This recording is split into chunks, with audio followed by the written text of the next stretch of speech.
श्रीराम समर्थ. गोपाल कृष्ण भगवान की जय. कर्मयोगे सकळ मिळाली, एके ठाई जन्मासी आली. ती त्वा आपुली मानिली, कैसी रे पढत मूर्खा. अशी समर्थांची दासबोधामध्ये ओवी आहे. अरे बाबा, हे पढत मूर्खा, हे सुशिक्षित माणसा, तू या सर्वांना आपलं मानतोस, हे कसं काय? नाही का?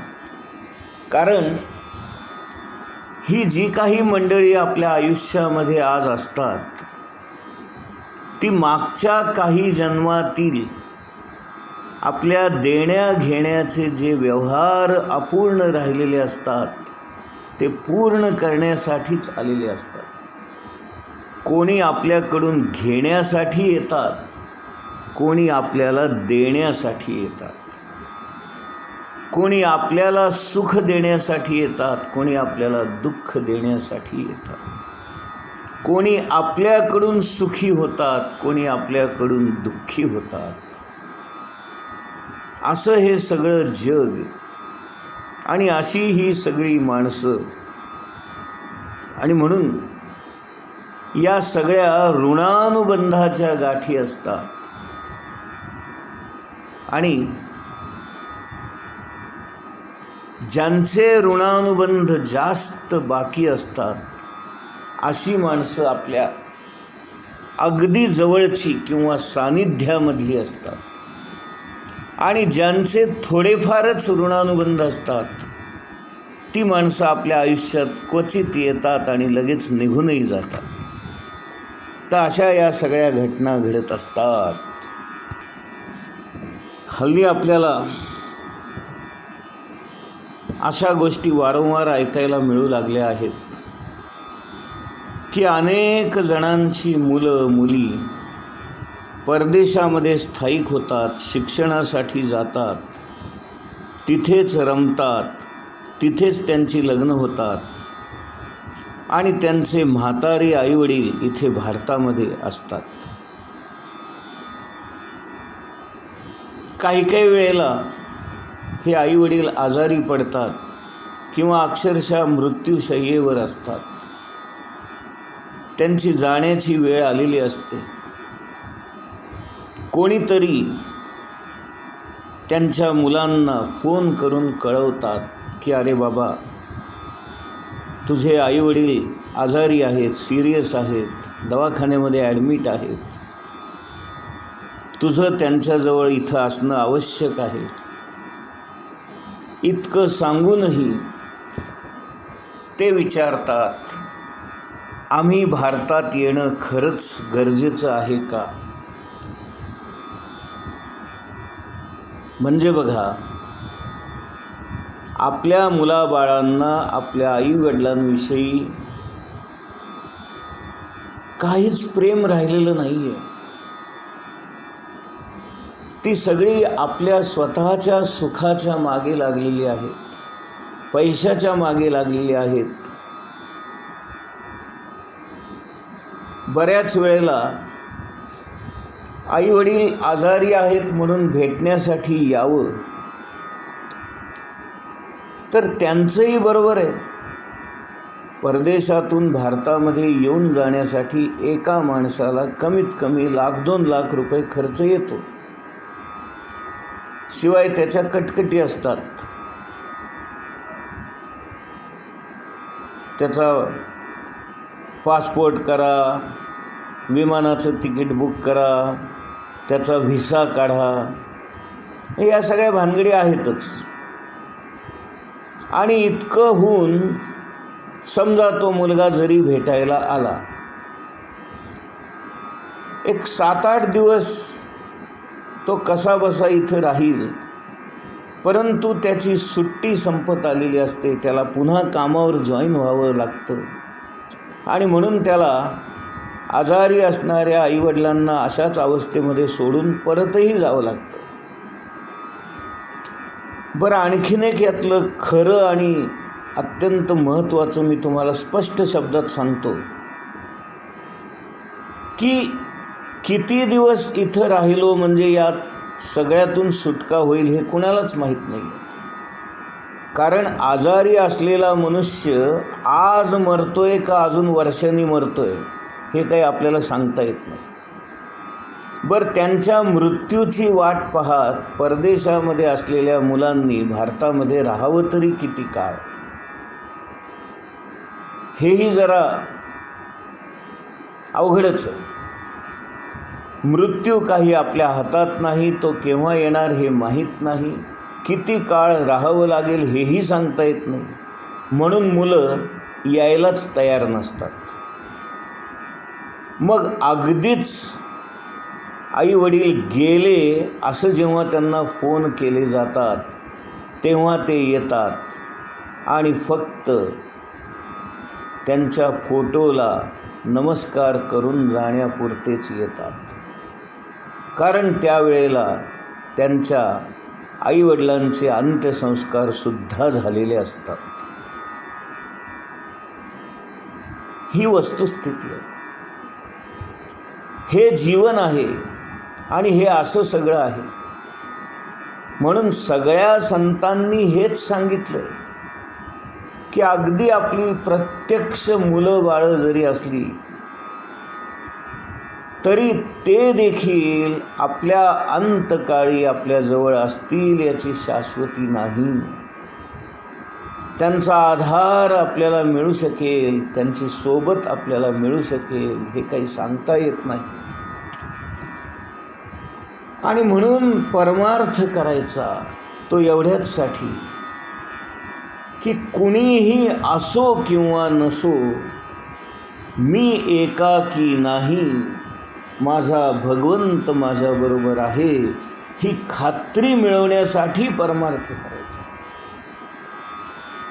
आणि जर माझा भगवंत माझ्याबरोबर आहे अशी आपल्या मनाची खात्री असेल तर आपली मुलं बाळं असली काय आणि नसली काय त्याने काय फरक पडला.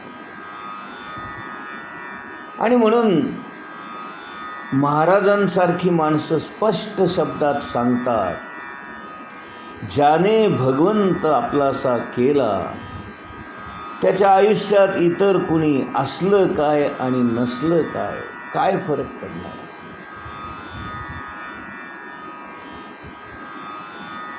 एकनाथ महाराजांनी त्यांच्या एका भजनामध्ये लिहून ठेवलं, ऐसे असावे संसारी जोवरी प्राचीनाची दोरी, पक्षी अंगणासी आले आपुला चारा चरून गेले. आज माझा मुलगा अमेरिकेला आहे असं आपण अभिमानाने 4 लोकांना सांगतो.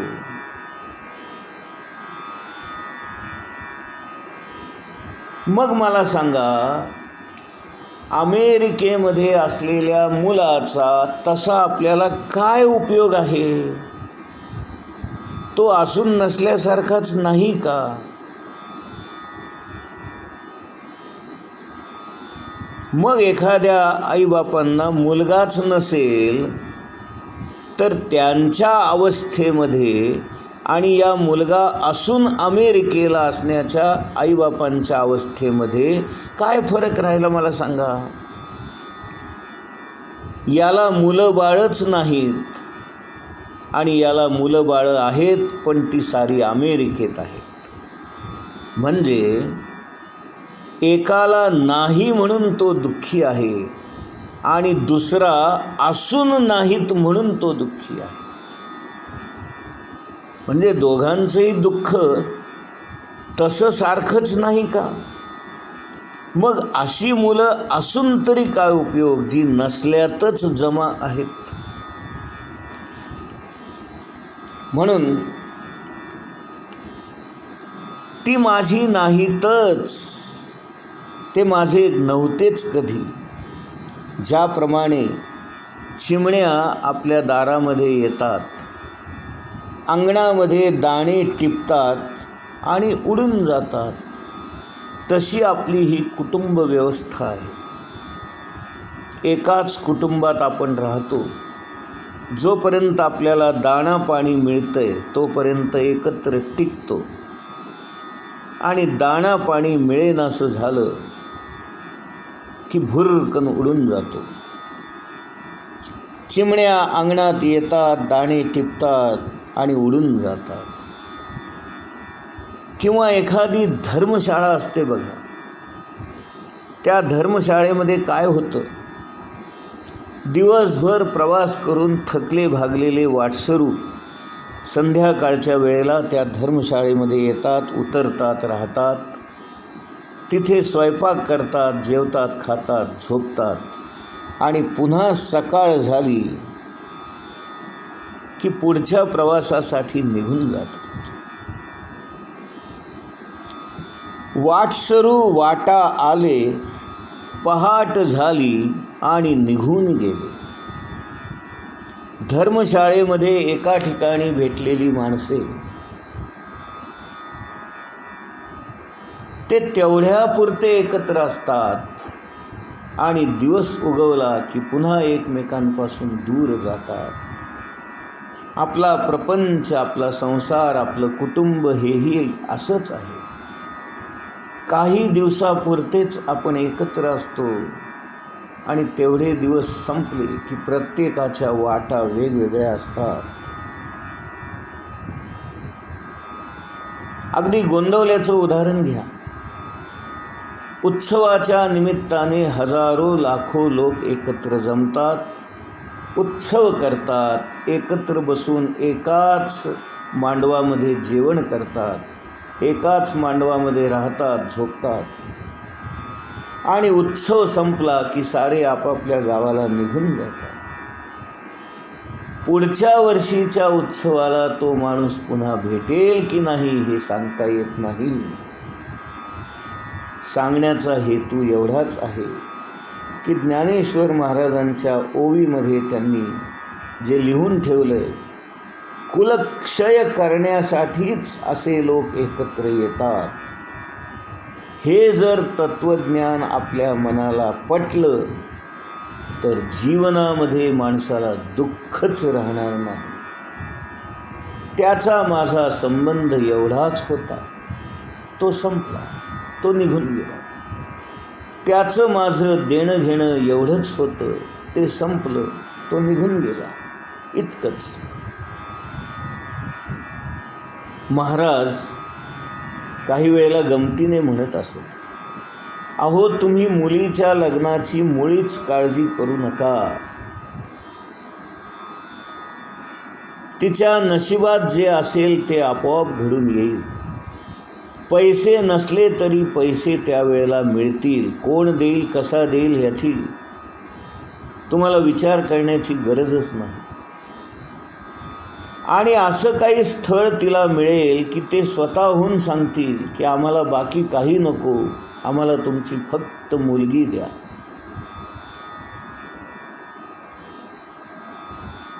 आणि महाराज पुढे म्हणत, जर तसे नसेल तर सगळे अगदी तुमच्या डोक्यावरचे केस जरी काढून द्यावे लागले तरी काही उपयोग नाही. आपण कितीही दिलं, कितीही केलं तरी त्याचा उपयोग नाही. काही वेळेला कितीही करून सुद्धा सगळं व्यर्थ ठरतं आणि काही वेळेला काहीही न करता सगळ्या गोष्टी घडून येतात.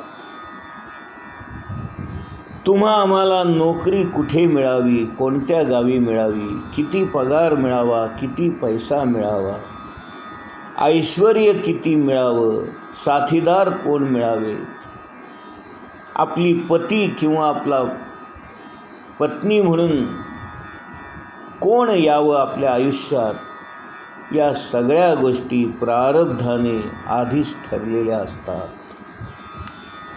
आपलं अन्न पाणी कुठं आहे हेही ठरलेलं असतं. म्हणून याला अन्नाचे ऋणानुबंध असंही म्हणतात. जिथे आपलं अन्न असतं तिथं माणूस जातोच. आणि म्हणून तर हिंदीमध्ये एक फार सुंदर वाक्य म्हटलं जातं नेहमी, दाने दाने पे लिखा है खाने वाले का नाम. तुम्ही ते शिजवून ठेवलेलं आहे याचा अर्थ तुमच्याच पोटात ते जाईल असं नाही. ते ज्याच्या नशिबात असतं, ज्याच्या प्रारब्धात असतं, तो ऐन वेळेला तिथं येतो आणि त्याचा वाटा घेऊन जातो. पुढच्या ओवीमध्ये ज्ञानेश्वर महाराज म्हणतायत, देवा हे विविध कानी ऐकिजे, परी अजून वरी त्रासून उपजे, हृदय वज्राचे हे काय कीजे, अवधारी पार. ज्ञानेश्वर महाराज म्हणतायत, माफ करा अर्जुनाची अर्जुनपणाची मस्ती अजून गेलेली नाही. तो भगवंताला म्हणतोय, अरे भगवंता, तुझं हृदय वज्रासारखं कठीण का? मी इतकं सांगतोय तरी तुला अजून काहीच कसं वाटत नाही. देवा हे विविध कानी ऐकिजे, परी अजूनी वरी त्रासून उपजे, हृदय वज्राचे काय कीजे, अवधारी पा. मी इतक्या प्रकारे सांगून सुद्धा तुला काहीच कसं वाटत नाही. तुझं हृदय इतकं वज्रासारखं कठोर का बरे झालं, असा प्रश्न अर्जुन विचारतोय. अर्थात हे त्याचं भगवंतावर असणारं प्रेमच आहे आणि प्रेमातूनच तो हे विचारतो आहे. गोपाल कृष्ण भगवान की जय.